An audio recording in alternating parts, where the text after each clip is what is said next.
Hello दोस्तों, नमस्कार। भारत दर्शन 2.0 पर आप सभी का स्वागत है। और आज हम सर के पास फिर से आए हैं और जानेंगे सभी प्रकार की उन जानकारी के बारे में जो हमने पिछले वीडियो में छोड़ी थी। और सर से, जैसा कि आप जानते हैं, पिछले वीडियो में बहुत सारी बातें हुई थी और जाना था सर के बारे में, और फिर से पूछ लेते हैं सर के बारे में। सर, आपका नाम बता दीजिए। मेरा नाम महेंद्र प्रताप सिंह है। मैं उत्तर प्रदेश डिस्ट्रिक्ट हरदोई से हूँ। अब मैं गांव से बिलोंग करता हूँ। ग्राम कौशलिया पोस्ट था, डिस्ट्रिक्ट हरदोई हमारा है। मैं वहीं का रहने वाला हूँ। यहाँ पे दिल्ली मुखर्जी नगर में मैं तैयारी करने के लिए आया हूँ। और वर्तमान में क्या करते हैं आप?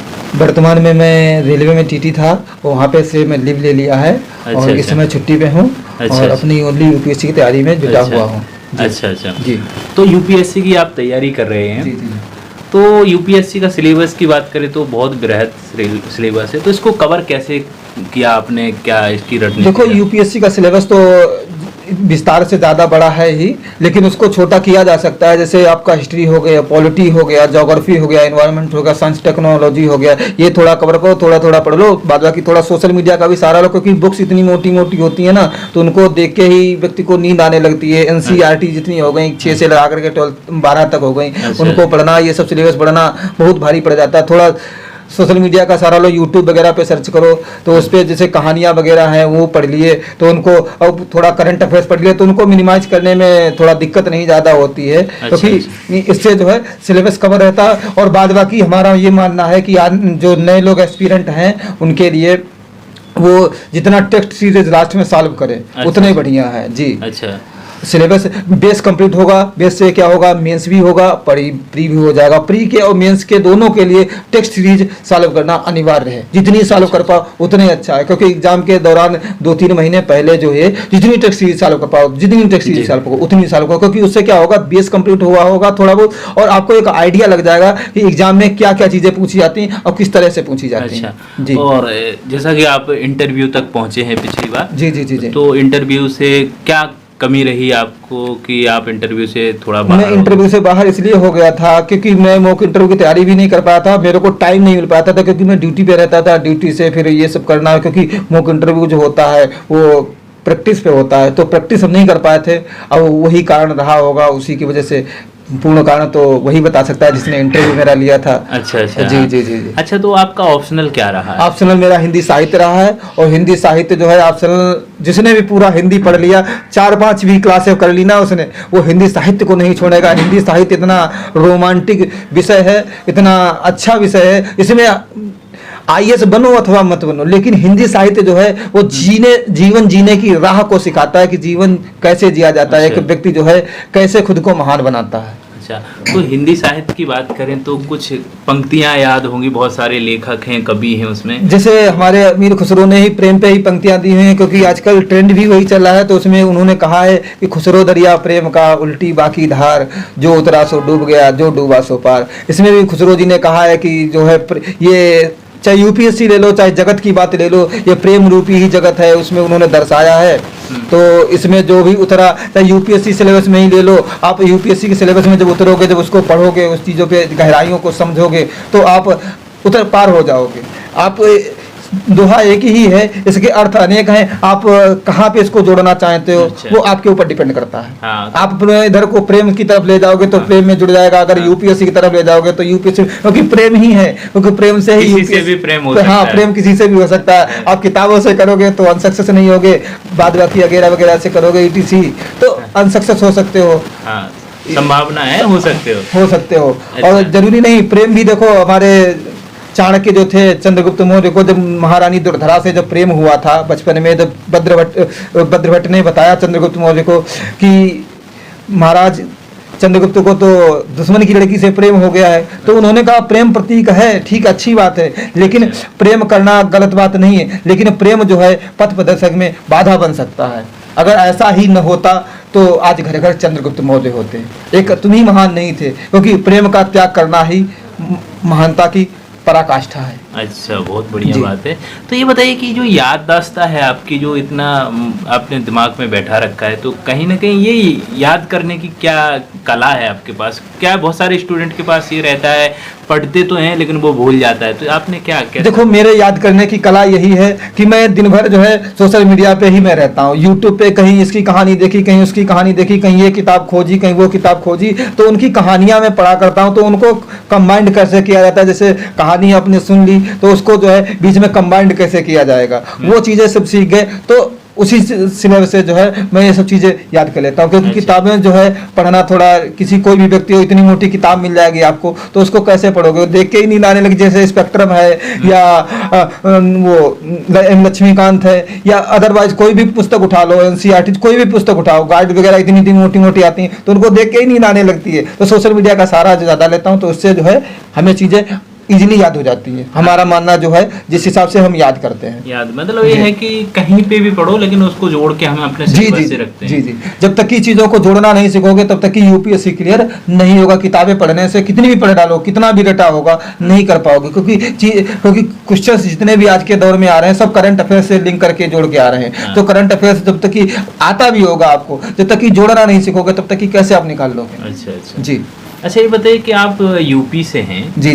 तो यूपी का क्या इतिहास रहा है, थोड़ा बताएंगे? यूपी में क्या प्रसिद्धि है यूपी के बारे में? यूपी की प्रसिद्धि, हमारे यूपी में जैसे गन्ना की खेती सर्वोपरि है, तो वहाँ पे मिठाई जो होती है ज़्यादा होती है। बाद बाकी हमारे यहाँ पे नृत्य वगैरह, यूपी का नृत्य जो है प्रसिद्ध है। वहाँ पे नौटंकी वगैरह होती है। वहाँ पे एक से एक बड़े धुरंधर भी हुए, श्री कृष्ण वगैरह आए वहाँ पे, तो रासलीला होती है वहाँ पे। हमारे यहाँ का फेमस नृत्य भी नौटंकी है। अच्छा। जी। और आपने हिस्ट्री पढ़ी होगी, जैसे इतिहास, तो इतिहास का कौन सा जो एक कोई कालखंड आपको याद आ रहा है जो देखकर आज वर्तमान स्थिति उसकी देख के जैसे आता है उसमें? जी, जैसे हमारा पहले स्टार्टिंग में जब चंद्रगुप्त मौर्य या धनानंद वगैरह जब हुए, मगध जो था सबसे शक्तिशाली देश हुआ करता था, राजधानी थी पूरे भारत की, तो भारत बहुत बड़ा था।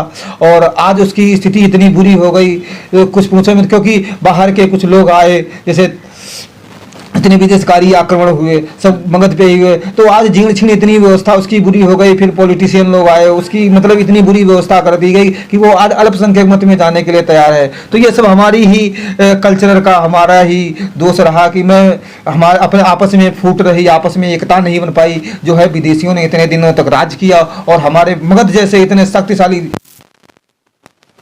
स्टेट को जो है इतना मतलब कमजोर कर दिया कि आज वो वहाँ के लोग बाहर आते हैं, दिल्ली सरीखे या गुजरात बॉम्बे वगैरह जाते हैं और हर जगह आना जाना पड़ता। वहाँ पे अच्छी जैसे तक्षशिला वगैरह इंस्टीट्यूट इतना अच्छा था, नालंदा विश्वविद्यालय वगैरह इतना फेमस, जहाँ पे विश्व के लोग आते थे शिक्षा लेने के लिए, आज उसकी जीर्ण छीर्ण अवस्था हो चुकी है। मगध साम्राज्य, यहाँ पर चंद्रगुप्त मौर्य की बात करें, जी, बिंबिसार से स्टार्ट होता है। जी, बिंबिसार से जी।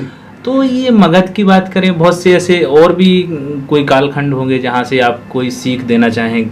सीख हमारे जैसे राजस्थान हो गया है, राजपूतों का गढ़ हुआ करता था, जहाँ से राजपूतों की पराकाष्ठा हुआ करती थी। अच्छा। ऐसे ऐसे राजपूत हुए जिनका इतिहास में नाम ही विलुप्त कर दिया गया। जैसे राणा सागा, हमारे 80 घाव हुए थे, बाबर को खदेड़ के उन्होंने मारा था। कितने युद्ध लड़े, जिनके एक आंख थी, एक हाथ भी नहीं था, एक पैर भी नहीं था, लेकिन फिर भी वो युद्ध करते थे। ऐसे हमारे महापुरुष लोग, ऐसे हमारे सम्राट हुए, उन लोगों का इतिहास में कहीं नाम ही नहीं दिखाया जाता है। तो ऐसे हमारे राजपूत राजा हुए, महापुरुष लोग हमारे पूर्वज हुए जिनका इतिहास में। हाँ, तो और फिर इसके बाद स्वतंत्रता, अपना जो 15 अगस्त 1947 को भारत देश आज़ाद हो गया। जी।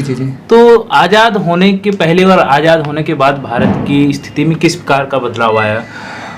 आज़ाद होने के बाद में भारत की स्थिति धीरे धीरे बदलाव हुआ। जैसे हमारे महात्मा गांधी जी जो थे, पंडित लोग किंवदंतियाँ उठा देते हैं, जैसे हिंदी साहित्य में मिथक बोलते हैं, किंवदंतियाँ उठा देते हैं कि जवाहरलाल नेहरू ने जो है, उन्होंने अगर वो चाहते तो सरदार वल्लभ भाई पटेल को प्रधानमंत्री बना देते। लेकिन सरदार पटेल जी को प्रधानमंत्री न बनाने का कारण भी एक रहा क्योंकि उनके जो है, क्योंकि वो फॉरेन में पढ़े हुए थे हमारे नेहरू जी, तो उनके संबंध जो थे फॉरेन के लोगों से अच्छे थे, क्योंकि अच्छी यूनिवर्सिटी में पढ़े हुए थे, तो वहाँ पे अच्छे अच्छे लोगों से संबंध उनके थे। तो हमारे महात्मा गांधी जी ने यही सोचा कि नेहरू जी प्रधानमंत्री बन जाएंगे, जाएंगे तो वो विदेश संभाल लेंगे। विदेश और हमारे नीति उनकी? जी अच्छी थी उनकी विदेश नीति, और विदेशों से उनके संबंध भी अच्छे थे। तो उन्होंने इसीलिए सोचा महात्मा गांधी ने, तो प्रधानमंत्री वो बन जाएंगे, देश ये संभाल लेंगे। और काफी रियासतें थी रजवाड़ों की, तो हमारे गृह का सरदार वल्लभ भाई पटेल, क्योंकि सरदार वल्लभ भाई पटेल जी का मैनेजमेंट अच्छा था, तो उन्होंने काफी देसी जितने भी देसी रियासत थी तो उन राजपूत राजाओं को एकत्रित करके वो संचालित किया करते थे। तो इसी कारण जो है ये हमारे पंडित जवाहरलाल नेहरू जो है बने। उन पंडित जवाहरलाल नेहरू ने भी हमारे शिक्षा पे सर्वप्रथम जोर दिया। उन्होंने डिफेंस को छोड़ करके वो खरीदने गए थे, लेकिन उन्होंने कहा नहीं, हमारे देश को शिक्षा की आवश्यकता है, क्योंकि शिक्षा जब होगी तब व्यक्ति जागरूक की ओर बढ़ेगा और अपना उत्थान करेगा। शिक्षा को सर्वोपरि उन्होंने महत्व दिया। अच्छा, संविधान जो बात करें, संविधान निर्माता की बात करें, जी, जी, तो संविधान बनाने में किसका हाथ रहा है, किन किन का हाथ रहा है? बोलते हैं कि डॉक्टर BR अम्बेडकर को संविधान का जन्मदाता या पिता बोलते हैं, तो कई लोगों की बातें हैं कि अम्बेडकर ने संविधान को लिखा है, तो इसमें क्या कहाँ तक सच्चाई है? संविधान सभा के देखो अंबेडकर जी ने लिखा है, उसमें तो अंबेडकर जी ने उस समय दलितों की ऐसी स्थिति थी तो बिल्कुल नीच उसमें जा रहे थे, क्योंकि उन लोगों को कहीं वैल्यू ही नहीं, व्यक्ति इतना छुआछूत मचा रहे थे कि मतलब जो है यहाँ तक कि पानी भी पीने की उनको स्वतंत्रता नहीं थी। अगर पीना भी है तो दूर से पियो। तो उसको इन सब भ्रांतियों को देखते हुए हमारे बाबा साहब के अंदर एक मन में खिन्नता ऐसी आई कि जो है देश के लिए कुछ किया जाए। फिर उन्होंने देश की आज़ादी में उन्होंने बहुत सहयोग किया, महात्मा गांधी से मिले। अब देश जब आज़ाद हो गया उसके लिए उन्होंने जो है अनुसूचित जाति के लिए और अनुसूचित जनजाति के लिए उन्होंने बहुत अथक प्रयास किए, और काफी महिलाओं के लिए भी किया, क्योंकि महिलाएं भी उनके ऊपर अत्याचार हो रहे थे, काफी अत्याचार हो रहे थे। ये हिंदू कोड बिल की बात, हिंदू कोड बिल, जैसे वो तो हिंदू कोड बिल तो बाद में आया, क्योंकि हिंदू में मुंडन में जो 3 तलाक का मुद्दा था, तलाक का था, लेकिन हमारे वैदिक सनातन धर्म हिंदू में ऐसी कोई प्रथा नहीं थी। लेकिन वो जो है हमारे कानून की देन है। बाबा साहब ने हमारी महिलाओं को उसमें भी अहम योगदान दिया, ताकि हमारी हिंदू महिलाएं भी अपना जीवन सुरक्षित जी सकें। और उन सबका श्रेय जो है हमारे बाबा भीमराव अम्बेडकर जी को जाता है। उन्होंने जो हमारा संविधान दिया, जिसमें समय समय पे उन्होंने एक संशोधन प्रक्रिया भी डाल दी कि अगर कोई ऐसा व्यक्ति बुद्धिमान आए जो हमारे समाज के लिए कुछ कर सके तो वो भी उसमें कोड किया जा सकता है। अच्छा, तो इसीलिए हमारे संविधान को लचीला और कठोर कहा जाता है कि समय आने पर यदि सकारात्मक कुछ सोच है तो उसको जोड़ सके। जी जी जी जी। तो अम्बेडकर जी ने इसीलिए वो कहा है कि आने वाले समय में यदि भविष्य में ऐसा होता है, किसी के अंदर कोई सकारात्मक सोच है जो हमारे समाज के लिए, उत्थान के लिए ठीक है, तो वो जोड़ सकते हैं। इसलिए लचीला बोला जाता है। जी जी जी जी। तो अम्बेडकर जी की जैसे कि आप तस्वीर भी लगा रखी है आपने। जी जी जी। और ये बताइए कि आपने जो यूपीएससी की तैयारी की है, तो यूपीएससी की तैयारी में आपने समय कितना दिया है? यूपीएससी तैयारी के लिए मैं समय तो 12-13 घंटे आराम से देता हूँ, क्योंकि रात में मैं पूरा रात पढ़ता हूँ और दिन में मैं टाइम मिल जाता है तो 2-3 घंटे सो भी लेता हूँ। और बाद बाकी मैं इस समय तो लीव पे हूँ, छुट्टी है, तो मैं सो भी लेता हूँ, पढ़ भी लेता हूँ, क्योंकि इस समय तो पढ़ाई ही ओनली हमारी करनी है। बाद बाकी तो कोई काम है नहीं। ऑफिस वगैरह से फोन वगैरह आ गया तो देख लिए, नहीं तो ओनली स्टडी करता हूँ। इस समय तो मैं 15-16 घंटे पढ़ लेता हूँ आराम से। अच्छा, तो आपकी जॉब की बात करें, जो आप अभी वर्तमान में जॉब कर रहे हैं, तो उसमें आपका जो ज्वाइनिंग आपने बताई थी पिछली बार 2019 से। जी जी जी। हाँ, तो जब आपकी ज्वाइनिंग हुई तो शुरुआती दौर में आपने इसकी तैयारी कैसे की? शुरुआती दौर में मैंने नहीं की थी। मैं देखो मेरे हिस्ट्री में इंटरेस्ट रहा, हिंदी साहित्य में भी इंटरेस्ट रहा, तो मैं पढ़ा करता था। और मेरे कई मित्र थे तो वो यूपीएससी वगैरह की तैयारी करते थे, तो मेरे से बहस हुआ करती थी, तो बोले आप भी दे लो जब इतना सब कुछ है। तो मैंने 2021 वाला जब पेपर दिया मैंने, तो हमारा तब मैंने ज़्यादा नहीं पढ़ा था, बट मेरे को इन सब चीज़ों में मैं पढ़ता रहता था, तो नॉलेज था मेरे को कोडिंग कैसे की जाएगी। मैं सीरीज लास्ट में सॉल्व की थी ज़्यादा से ज़्यादा। तो मेरा जब पीटी निकल गया, फिर मेरे को रास्ता एक आस जगी कि मैं जब पीटी निकल गया है तो फिर मेंस भी मैं निकाल लूंगा। तो फिर वहीं से मेरी स्टार्टिंग हुई यूपीएससी की। बाद बाकी मेरे को यूपीएससी की तरफ मुड़ना नहीं था।